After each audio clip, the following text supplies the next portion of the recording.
अब हम बात करते हैं पॉलीसिस्टिक ओवेरियन सिंड्रोम के बारे में। तो पॉलीसिस्टिक ओवेरियन सिंड्रोम का पुराना नाम है स्टीन लेवेंथाल सिंड्रोम। इसे पहले पीसीओडी मतलब पॉलीसिस्टिक ओवेरियन डिसीज के नाम से भी जाना जाता है। लेकिन फिर क्लिनिशियंस को ये समझ में आया कि इसका wide group of clinical presentation के साथ आता है आपका ये पॉलीसिस्टिक डिसीज, इसलिए इसको सिंड्रोम नाम देते हैं, ना कि डिसीज। जब इसकी पैथोफिजियोलॉजी को समझते हैं तो दो क्रोमोसोम्स जो इन्वॉल्व होते हैं in the pathophysiology of polycystic ovarian syndrome, वो है chromosome number 2 and chromosome number 9। Chromosome number पे कुछ दो एरियाज म्यूटेट होते हैं। एक वो एरिया जो कि रिस्पॉन्सिबल होता है फॉर दी एलएच रिसेप्टर और उसके रेगुलेशन के लिए, और एक वो एरिया म्यूटेट होता है जिसको हम कहते हैं थाड़ा जीन, और ये थाड़ा जीन रिस्पॉन्सिबल होता है for the beta cell function. ठीक है। तो ये क्रोमोसोम नंबर 9 के ऊपर एक एरिया होता है जिसको हम कहते हैं डेंड 1A एरिया, और ये दो चीजें करवाता है। एक तो हाइपर एंड्रोजेनिज्म करवाता है, और दूसरा ये करवाता है कि इंसुलिन लेवल्स को बढ़ा देता है। कैसे बढ़ा देता है इंसुलिन लेवल्स को? By bringing insulin resistance. तो यही लिखा हुआ है यहाँ पे। ये दो chromosomes, chromosome number 2 and chromosome number 9। Chromosome number 2 gene for LH receptor and regulation, जब ये म्यूटेट हो जाएगा तो इसका कुछ काम नहीं रहेगा। और जो क्रोमोसोम नंबर 2 पे दूसरा है दैट इज थाड़ा जीन, जो कि बीटा सेल के फंक्शन को अफेक्ट करता है। क्रोमोसोम नंबर 9 डेंड 1A ये एरिया है जो कि हाइपर एंड्रोजेनिमिया कॉज करता है और इंसुलिन लेवल्स को बढ़ाता है ड्यू टू इंसुलिन रेजिस्टेंस। अब 5 डिफेक्ट्स होते हैं पीसीओएस के अंदर, 5 एबनॉर्मलिटीज होती है, इनको लाइन से समझते हैं। पहला डिफेक्ट होता है in the gonadotropin secretion and action.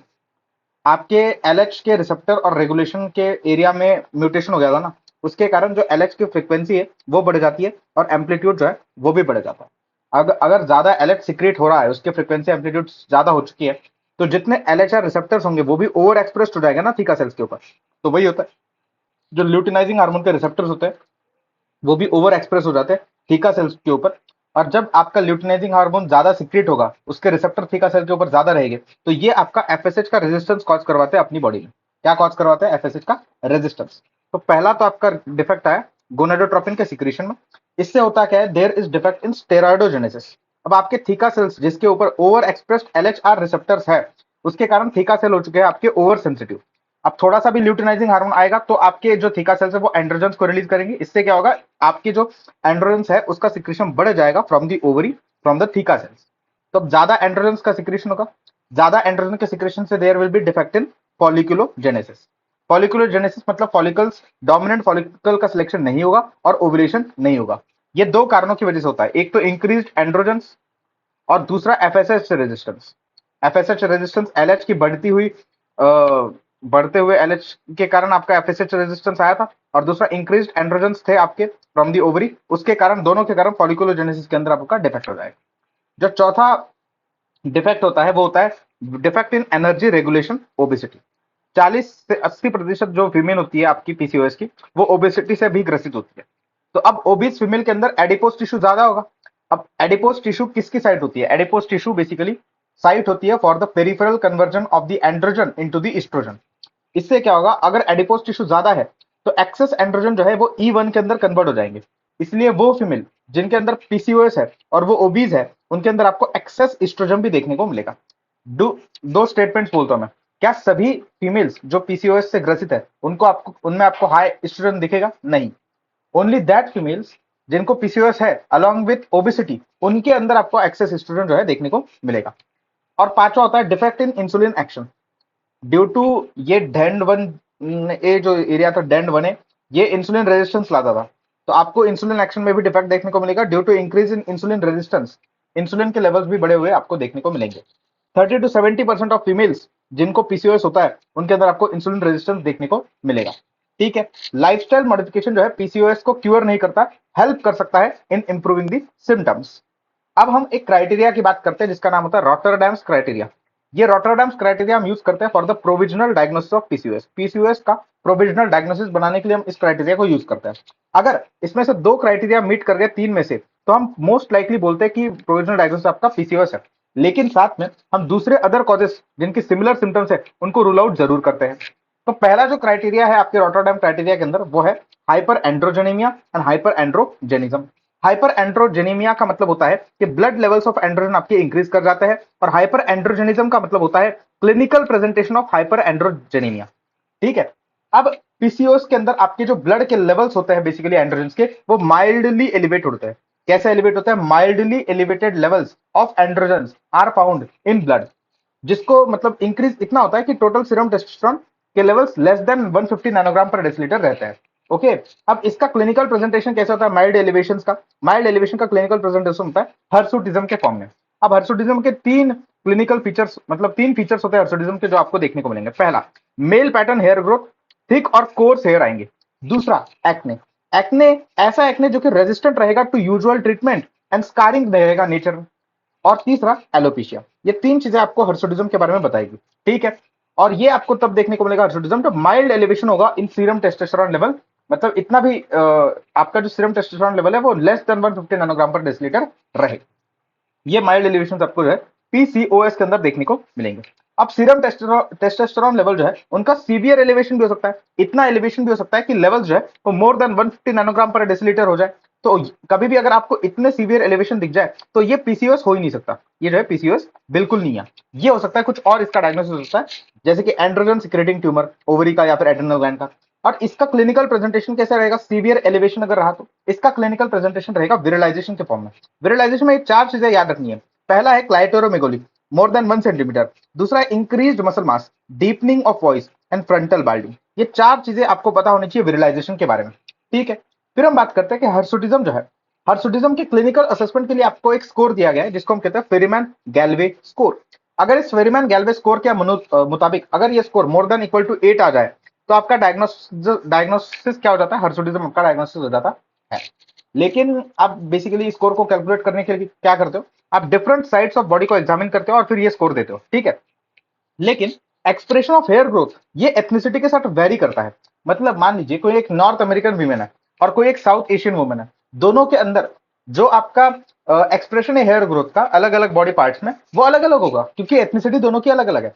तो जो स्कोर आपका एबनॉर्मल है किसी अमेरिकन फीमेल के लिए, वो नॉर्मल भी हो सकता है किसी साउथ ईस्ट एशियन फीमेल के लिए। इसीलिए इस स्कोर को हम इतना यूज नहीं करते, ऑब्सोल्यूट है। लेकिन अगर कोई स्टैंडर्ड वैल्यू आपको याद रखनी है तो आपको ये याद रखना है कि if the Ferriman Gallwey score is more than equal to 8 तो फिर it is diagnosis of hirsutism. फिर हम बात करते हैं कि most women with hirsutism will have PCOS. मतलब क्या है इसका? बेसिकली कि पीसीओएस का मोस्ट कॉमन प्रेजेंटेशन आप याद रखें कि हर्सुटिज्म होता है and most common cause of hirsutism is also PCOS. अब मोस्ट कॉमन कॉज तो हमने जान लिया हर्सुटिज्म का, दूसरे क्या कॉजेस होते हैं हर्सुटिज्म के वो भी पता होने चाहिए। पहला है इडियोपैथिक, उसके अलावा non non classical congenital adrenal hyperplasia. देखो नॉन क्लासिकल सीएच जो होता है इसका अडल्ट ऑनसेट होता है पीसीओएस के अंदर, और नॉन क्लासिकल सीएच दोनों के अंदर जो हर्सुटिज्म रहेगा ना उसका पेरी प्यूबर्टल ऑनसेट रहेगा और दोनों ग्रेजुअली प्रोग्रेसिव हर्सुटिज्म रहेंगे। दोनों पीसीओएस के अंदर और नॉन क्लासिकल सीएच के अंदर दोनों के अंदर जो हर्सुटिज्म रहेगा वो पेरी प्यूबर्टल ऑनसेट का रहेगा और ग्रेजुअली प्रोग्रेसिव हर्सुटिज्म रहेगा। साथ में जो चौथा कॉज होता है आपके हर्सुटिज्म का वो रहता है ओवेरियन हाइपरथिकोसिस। क्या रहता है? ओवेरियन हाइपरथिकोसिस। जनरली ये ओवेरियन हाइपरथिकोसिस ओल्डर वुमेन के अंदर मिलता है। पांचवा रीजन होता है Cushing syndrome, increase in prolactin levels, hypothyroidism. Increase in prolactin levels and hypothyroidism ये अनकॉमन कॉजेस है हर्सुटिज्म के। फिर हम बात करते हैं सातवें कॉज के बारे में। सातवां कॉज क्या है? वो है आपका सीवियर इंसुलिन रेजिस्टेंस। देखो इंसुलिन रेजिस्टेंस का मार्कर होता है SHBG, that is sex hormone binding globulin. Okay, insulin resistance जब भी होता है तब इंसुलिन प्रोडक्शन जो है वो बढ़ जाता है ड्यू टू इंसुलिन रेजिस्टेंस। जब भी इंसुलिन प्रोडक्शन बढ़ेगा वैसे ही आपके एसएचबीजी लेवल्स जो है वो घट जाते हैं। अगर एसएचबीजी के लेवल्स घट गए तो फ्री टेस्टोस्टेरोन आपकी बॉडी के अंदर बढ़ जाएगा, क्योंकि एसएचबीजी बाइंड करता था टेस्टोस्टेरोन को। अगर एसएचबीजी कम हो गया तो फ्री टेस्टोस्टेरोन बढ़ जाएगा, फ्री टेस्टोस्टेरोन बढ़ेगा तो ये बेसिकली हर्सुटिज्म कॉज करेगा, ठीक है। तो severe insulin resistance will also cause hirsutism. And drugs like exogenous androgens and danazol ये भी बेसिकली क्या कॉज करेंगे? ये भी बेसिकली आपका कॉज करेंगे पीसीओएस, सॉरी ये भी कॉज करेंगे आपके हर्सुटिज्म। तो ये सारे कॉजेस आपको हर्सुटिज्म के पता होनी चाहिए। फिर हम बात करते हैं ऑलिगो और एन ओव्यूलेशन के बारे में। देखो ऑलिगो और एन ओव्यूलेशन का मतलब क्या? ऑलिगो ओव्यूलेशन का मतलब है इनफ्रीक्वेंट ओव्यूलेशन और एन ओव्यूलेशन का मतलब है नो ओव्यूलेशन, ठीक है। ये क्लिनिकली कैसा प्रेजेंट करेंगे? They will clinically present as oligo amenorrhoea या फिर एमिनोरिया। अब ऑलिगो एमिनोरिया और एमिनोरिया में से ज्यादा कॉमन क्या होता है पीसीओएस के अंदर? ऑलिगो एमिनोरिया जो होता है वो ज्यादा कॉमन होता है पीसीओएस के अंदर। डेफिनेशन क्या है ऑलिगो एमिनोरिया की? डेफिनेशन यह है कि अगर cycle length more than 38 days है तो आपका हम बोलेंगे ऑलिगो एमिनोरिया है। इसका मतलब क्या है कि less than 9 menstrual bleeding episodes per year, ठीक है। और एनओवुलेशन में होता क्या आपको पता है कि एस्ट्रोजन तो प्रेजेंट रहेगा लेकिन कोई प्रोजेस्टेरॉन रहेगा नहीं, जिसके कारण अनअपोज्ड एस्ट्रोजन के कारण there would be irregular bleeding. और इस इरेगुलर ब्लीडिंग को जो कि एस्ट्रोजन के कारण है उसको हम क्या कहते हैं? Oestrogen breakthrough bleeding. इसको हम क्या कहते हैं? Oestrogen breakthrough bleeding. ठीक है, मान लीजिए अनअपोज्ड एस्ट्रोजन तो है ही, इसके साथ अगर एस्ट्रोजन की लेवल्स बढ़ भी जाए तो क्या होगा? जैसे कि उन फीमेल्स के अंदर होता है जो कि पीसीओएस के साथ ओबीज होती है। मैंने बताया था पीसीओएस के साथ अगर ओबीज फीमेल है ना तो फिर उनके अंदर एस्ट्रोजन के लेवल्स बढ़ जाएंगे। अब उनके अंदर अनअपोज्ड एस्ट्रोजन तो है ही, साथ में एस्ट्रोजन के लेवल्स बढ़े हुए भी है, तो दो चीजें उनके अंदर एक्स्ट्रा देखने को मिलेगी। पहला, एंडोमेट्रियम उनका थिक हो जाएगा जिसके कारण एंडोमेट्रियल कैंसर की रिस्क जो है वो बढ़ जाएगी। दूसरा, मेनोरेजिया देखने को मिलेगा, यूजुअल ब्लड लॉस से ज्यादा ब्लड लॉस देखने को मिलेगा मेनोरेजिया। अब मेनोरेजिया एक प्रेजेंटेशन हो सकता है जरूर पीसीओएस के पेशेंट्स के अंदर, लेकिन ये रॉटरडैम क्राइटेरिया का पार्ट नहीं है, ये याद रखें आपको। ठीक है, अदर कॉजेस क्या होते हैं ओलिगो ओवुलेशन के या फिर एनओवुलेशन के? तो वो होता है आपके thyroid dysfunction, hyperprolactinemia, hypothalamic causes and Sheehan syndrome. ये अदर कॉजेस होते हैं आपके ओलिगो ओवुलेशन और एनओवुलेशन के। जो तीसरा क्राइटेरिया होता है आपका रॉटरडैम क्राइटेरिया का, वो होता है यूएसजी क्राइटेरिया। यूएसजी क्राइटेरिया को हम पॉलिसिस्टिक ओवेरियन मॉर्फोलॉजी के नाम से भी जानते हैं। इसमें बेसिकली दो चीजें होती है। पहली चीज होती है कि आपके नंबर ऑफ फॉलिकल्स वो मोर देन इक्वल टू 2 होने चाहिए और हर फॉलिकल की साइज 2 to 9 मिलीमीटर की रेंज में होना चाहिए। नंबर ऑफ फॉलिकल्स कितने होने चाहिए? मोर देन इक्वल टू 20, और हर फॉलिकल्स की साइज 2 to 9 मिलीमीटर से बीच में होनी चाहिए, मतलब लेस देन 10 मिलीमीटर होनी चाहिए बेसिकली। तो आपको पीसीओएस के अंदर मल्टीपल स्मॉल फॉलिकल दिखते हैं ओवरी के अंदर। ये एक तो ये फुलफिल हो जाए, या फिर ओवेरियन वॉल्यूम जो है ये मोर देन 10 सीसी, या तो ये दूसरा क्राइटेरिया फुल हो जाए। इन दोनों में से कोई भी एक भी क्राइटेरिया अगर फुलफिल हो गया तो यूएसजी क्राइटेरिया हम क्या बोलेंगे? It is met. और आप ये फॉर्मूला याद रखिए, ओवेरियन वॉल्यूम के लिए फॉर्मूला दिया जाता है। वैसे तो आपको इसको मैनुअली कैलकुलेट करने की कभी जरूरत पड़ेगी नहीं, यूएसजी का मशीन ही ये कैलकुलेट कर देगा। बट फिर भी आपको आईनीसेट के लिए याद रखना है कि एलिप्सॉइडल वॉल्यूम का फॉर्मूला क्या होता है? 0.5 into length into weight into thickness. ठीक है, ठीक है। और मुझे बताइए कि दो ओवरीज में से कोई एक भी ओवरी अगर इनमें से कोई भी एक क्राइटेरिया मीट कर देती है तो हम ये बोलते हैं कि यूएसजी क्राइटेरिया इज मेट।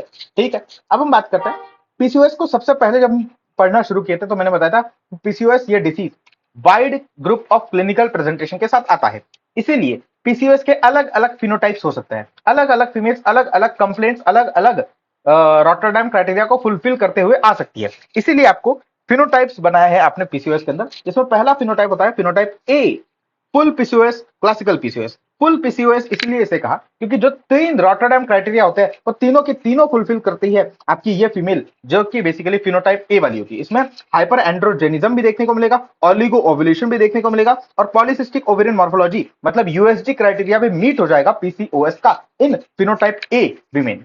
तो वही जो आपकी फिनोटाइप बी फीमेल होती है ये क्लासिक पीसीओएस तो इसको भी कहते हैं, लेकिन इसमें इसके अंदर आपको जो है फिनोटाइप बी के अंदर यूएसजी आपको नॉर्मल मिल जाएगा, बाकी हाइपर एंड्रोजनिज्म और ऑलिगो ओवुलेशन इसमें भी देखने को मिलेगा।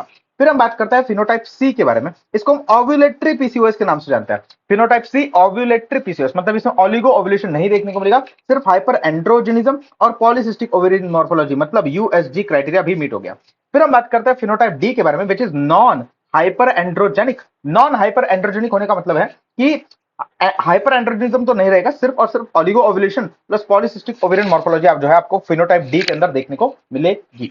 फिर हम बात करते हैं कि अब मान लीजिए आपने किसी फीमेल का प्रोविजनल डायग्नोसिस पीसीओएस का बना लिया, मतलब more than equal to 2/3 criteria meet हो गए, तो आपका प्रोविजनल डायग्नोसिस आ चुका है पीसीओएस का। लेकिन दूसरे जो सिमिलर कॉजेस थे, जो कि हमने other causes of hirsutism, other causes of हमने ऑलिगो ओवुलेशन, उसमें जो हमने डिफरेंशियल डायग्नोसिस पढ़े थे उनके, वो भी तो कॉज हो सकते हैं ना इस चीज का, तो आपको उनको रूल आउट करना है। उनको क्या करना है? रूल आउट करना है। इसलिए आपको लैब इवैल्यूएशन की अब मदद लेनी पड़ेगी। हाँ जी, मान लीजिए आपके पास कोई 18 साल की फीमेल आती है, गर्ल आती है हर्सुटिज्म के साथ एंड इरेगुलर साइकिल्स के साथ, तो कौन कौन से टेस्ट आप उनके अंदर कराओगे उसको लाइन से समझते हैं। सबसे पहली टेस्ट जो आप करोगे वो रहेगा सीरम टेस्टोस्टेरोन लेवल्स। पीसीओएस के अंदर माइल्ड एलिवेशन होते हैं सीरम टेस्टोस्टेरोन के अप टू 150 नैनोग्राम पर डेसिलीटर, ये होते हैं पीसीओएस के अंदर। अगर सीरम टेस्टोस्टेरोन के levels more then 150 nanogram per डेसिलीटर हो जाए तो आपका अलग डायग्नोसिस हो सकता है, जैसे कि कोई एंड्रोजन सिक्रेटिंग ट्यूमर होगा, कंजेनिटल एड्रेनल हाइपरप्लेजिया हो सकता है, या फिर हाइपरथिकोसिस हो सकता है। और मेन सोर्स क्या होता है आपके एंड्रोजन का पीसीओएस के अंदर? तो एक्सेस एंड्रोजन का पीसीओएस के अंदर मेन सोर्स होता है ओवरी। पूरे फीमेल बॉडी के अंदर नॉर्मल एंड्रोजन का मेन सोर्स होता है पेरिफेरल कन्वर्जन, लेकिन पीसीओएस के अंदर एक्सेस एंड्रोजन का सोर्स होता है ओवरी। फिर हम बात करते हैं कि डीएचईएएस, इसके लेवल्स जो होते हैं ये बेसिकली माइल्डली रेज्ड होते हैं पीसीओएस के अंदर, ये आप याद रखें। Mildly raised levels of DHEAS are found in PCOS. फिर हम बात करते हैं आपका नॉन क्लासिकल सीएएच। पहला टेस्ट जो आपने किया वो सीरम टेस्टोस्टेरोन था। अब इससे आपने इन तीन चीजों को जो है रूल आउट कर दिया, ट्यूमर को, सीएच को और हाइपरथिकोसिस, इन तीन चीजों का जो है आपने रूल आउट कर दिया। माइल्ड एलिवेशन लेवल्स आपको दिखे पीसीओएस के लिए, ठीक है। अब आपको रूल आउट करना है नॉन क्लासिकल सीएच, जिसका अडल्ट ऑनसेट होता है, पेरी प्यूबर्टल ऑनसेट होता है बेसिकली हिर्सुटिज्म का। ये हमने पहले भी पढ़ा था। ये क्लोज डिफरेंशियल डायग्नोसिस है पीसीओएस का। तो इसको रूल आउट करने के लिए हम एक स्क्रीनिंग टेस्ट करते हैं जिसको हम कहते हैं 17 OHP टेस्ट, जो कि स्क्रीनिंग टेस्ट है कंजेनिटल एड्रेनल हाइपरप्लेजिया के लिए। अगर 17 OHP के levels more then 200 nanogram per डेसिलीटर आ गए तो पॉजिटिव स्क्रीनिंग टेस्ट हो गई। अगर लेस देन 200 नैनोग्राम पर डेसिलीटर आ जाए तो सीएच आपका रूल आउट हो जाएगा। लेकिन अगर आपकी स्क्रीनिंग टेस्ट पॉजिटिव आ गई तो फिर आपको एक कंफर्मेटरी टेस्ट कैरी आउट करना पड़ेगा, और इस कंफर्मेटरी टेस्ट का नाम है एसीटीएच स्टिमुलेशन टेस्ट। इस एसीटीएच स्टिमुलेशन टेस्ट में बेसिकली आप इस फीमेल को पहले एसीटीएच दोगे और उसके बाद 17 ओएचपी के लेवल्स को आप कैलकुलेट करोगे, और अगर ये levels more than equal to 1500 nanogram per decilitre आते हैं तो this is confirmatory of non classical CH. ये कंफर्मेटरी हो जाएगा नॉन क्लासिकल सीएच के लिए, ठीक है। तो दो टेस्ट अभी तक आपने कर लिया, सीरम टेस्टोस्टेरोन कर लिया और 17 ओएचपी कर लिया। तीसरी टेस्ट जो आपको करनी है दैट इज योर गोनाडोट्रोपिन्स के लेवल्स आपको चेक करने हैं। सीरम एफएसएच के लेवल्स होते हैं वो नॉर्मल होते हैं। सीरम एफएसएच के लेवल्स नॉर्मल क्यों होते हैं? क्योंकि दो जगहों से, ईस्ट्रोजन से और इनिबिन से, दोनों जगहों से प्रॉपर्ली नेगेटिव फीडबैक आ रहा है। इनिबिन क्यों? क्योंकि बहुत सारे छोटे छोटे फॉलिकल्स प्रेजेंट है आपके ओवरीज के अंदर जो कि इनिबिन रिलीज कर रहे हैं और एफएसएच को नॉर्मल रख रहे हैं, और ईस्ट्रोजन तो आपका था ही नॉर्मल, अनअपोज्ड ईस्ट्रोजन तो ऑलरेडी प्रेजेंट था जो कि बेसिकली नेगेटिव फीडबैक भेजेगा और प्रॉपर नॉर्मल लेवल्स रहेंगे आपके एफएसएच के। लेकिन जो सीरम एलएच होता है, आपने जेनेटिकली ही पढ़ा था कि एलएच के रिसेप्टर का, एलएच के रेगुलेशन का, एलएच की फ्रीक्वेंसी बढ़ जाती है, एम्पलीट्यूड बढ़ जाता है सिक्रेशन का। इसीलिए through out the menstrual cycle आपको रेज्ड एलएच लेवल्स देखने को मिलेंगे, जिसके कारण एलएच बाय एफएसएच रेशो ये more than equal to 2, more than 2:1 होता है। ओके, मोर देन 2:1 होता है। लेकिन ये रेशो डायग्नोस्टिक नहीं है पीसीओएस के लिए। This ratio is not diagnostic of PCOS. तो गोनाडोट्रोफिन्स के लेवल्स आपने चेक कर लिए, 17 ओएचपी कर लिया आपने, आपने सीरम टेस्टोस्टेरोन कर लिया। अब आपको चेक करना है ईस्ट्रोजन के लेवल्स। किसके लेवल चेक करने हैं आपको? ईस्ट्रोजन के लेवल्स। मैंने आपको बताया था कि E2 के लेवल्स तो भाई नॉर्मल रहेंगे। E2 के लेवल्स आपके हमेशा नॉर्मल रहेंगे, चाहे फीमेल ओबीज हो ना हो, उसमें कोई फर्क ही नहीं पड़ता। लेकिन E1 के लेवल्स आपको रेस देखने को मिलेंगे in obese female in PCOS. Okay, जो ओबीज वुमेन होती है पीसीओएस के अंदर, उनके अंदर आपको E1 के लेवल जो है रेस देखने को मिलेंगे। क्योंकि E1 कहां पे बनता है? E1 बनता है एडिपोस टिश्यू में। ओबीस फीमेल्स के अंदर एडिपोस टिश्यू ज्यादा होता है। एडिपोस टिश्यू ज्यादा होगा तो ज्यादा एंड्रोजेंस तो ऑलरेडी थे पीसीओएस के अंदर, वो एंड्रोजेंस आपके एडिपोस टिश्यू के अंदर आके E1 के अंदर कन्वर्ट हो जाएंगे। Therefore E1 levels will be raised in obese women with PCOS. ठीक है, ठीक है। इसके कारण E1 बाय E2 रेशियो जो है ये तो बढ़ जाएगा, और E2 बाय E1 रेशियो है ये जो है आपका रिवर्स हो जाएगा। This will be reverse in PCOS.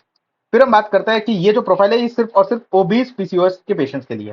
फिर हम बात करते हैं एसएचबीजी के लेवल्स के बारे में। तो पीसीओएस के अंदर आपके जो सेक्स हार्मोन बाइंडिंग ग्लोबुलिन रहेगा इसके लेवल्स लो रहेंगे। क्यों लो रहेंगे वो समझाता है। क्योंकि एंड्रोजेंस ज्यादा है, जब ज्यादा एंड्रोजेंस होते हैं तो नेगेटिव फीडबैक ये शो करता है टुवर्ड्स द एसएचबीजी सिंथेसिस। इसीलिए एसएचबीजी के लेवल जो है वो कम हो जाते हैं due to increased androgens in PCOS. साथ में अगर आपको एक बताऊं तो आपका जो एसएचबीजी होता है इसके लो लेवल्स बेसिकली ये मार्कर होते हैं इंसुलिन रेजिस्टेंस का due to increase in androgen. ठीक है। अब many women with PCOS may have HAIRAN syndrome. इस हैरान सिंड्रोम में HA स्टैंड करता है for hyperandrogenism, IR stand करता है फॉर इंसुलिन रेजिस्टेंस, और AN स्टैंड करता है फॉर अकैंथोसिस नाइग्रिकन्स। तो ये चीज आपको पता चल गई। अब आपको ये पता होना चाहिए कि विमेन जो पीसीओएस के साथ होती है they are also at a higher risk of developing metabolic syndrome. Metabolic syndrome में चार चीजें आती है। Obesity already 40 to 80% of PCOS की विमेन ओबीज है। Dyslipidaemia, increased levels of androgens होते हैं वो डिसलिपिडीमिया कॉज करते हैं। इसलिए आपको छठी टेस्ट जो करानी है वो है लिपिड प्रोफाइल की। इंसुलिन रेजिस्टेंस के लिए आपको जो नेक्स्ट टेस्ट करानी है दैट इज 2R OGTT। फिर हाइपरटेंशन को चेक करने के लिए आपको बीपी चेक करना है, तो ये भी एक टेस्ट हो जाएगी। तो आपने मेटाबॉलिक सिंड्रोम के रिस्क होती है पेशेंट्स को डेवलप करने की पीसीओएस के, इसलिए आपने ये टेस्ट आपने ऐड कर लिया। लिपिड प्रोफाइल, हाइपरटेंशन के लिए 2R OGTT ये आपने बेसिकली ऐड कर दिया। ठीक है।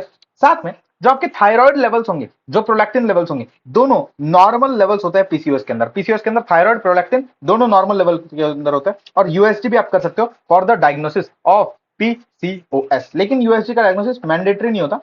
ठीक है। अब हम बात करते हैं कि हर्सुटिज्म कैसे अलग अलग प्रेजेंटेशंस के साथ आता है पीसीओएस के अंदर एंड एंड्रोजन सिक्रेटिंग ट्यूमर के साथ। अगर पीसीओएस या फिर नॉन क्लासिकल सीओएच को भी इधर डाल लो, दोनों के अंदर हर्सुटिज्म माइल्ड रहेगा, दोनों के अंदर ऑनसेट इसका पेरी प्यूबर्टल रहेगा और ग्रेजुअल रहेगा प्रोग्रेशन में।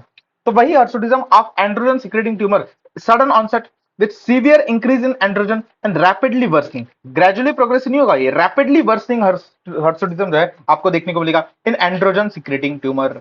ठीक है जी, ठीक है। फिर हम बात करते हैं शॉर्ट टर्म कॉम्प्लिकेशंस क्या होते हैं पीसीओएस के और लॉन्ग टर्म कॉम्प्लिकेशंस क्या होते हैं। शॉर्ट टर्म कॉम्प्लिकेशंस को हम ट्रीट करेंगे गायनेकोलॉजी के अंदर, लॉन्ग टर्म कॉम्प्लिकेशंस को आप मेडिसिन के अंदर डील करोगे। शॉर्ट टर्म कॉम्प्लिकेशंस होता है मेंस्ट्रुअल इरेगुलरिटी, हर्सुटिज्म, इनफर्टिलिटी। तो वही लॉन्ग टर्म कॉम्प्लिकेशंस क्या रहेंगे, type 2 diabetes mellitus due to insulin resistance, hypertension due to metabolic syndrome, congenital नहीं, coronary artery disease due to dyslipidemia, endometrial cancer की risk बढ़ जाती है due to unopposed estrogen, ovarian cancer की भी risk जो है वो बढ़ जाती है, उसका रीजन पता नहीं है। एनएसएच मतलब नॉन अल्कोहलिक स्टीएटोहेपेटाइटिस, बेसिकली ये भी कॉम्प्लिकेशन होता है। Psychiatric complication like anxiety and depression, sleep apnoea syndrome, pregnancy complication like abortion, gestational diabetes mellitus, pre eclampsia, stillbirth, ये सारे कॉम्प्लिकेशंस आपके लॉन्ग टर्म कॉम्प्लिकेशंस में आते हैं। ठीक है जी, ठीक है। फिर हम बात करते हैं कि ये जो हमने शॉर्ट टर्म कॉम्प्लिकेशन 3 पढ़े पीसीओएस के, इनको हमें समझना पड़ेगा, इनको हमें ट्रीट करना पड़ेगा गायनेकोलॉजी के अंदर।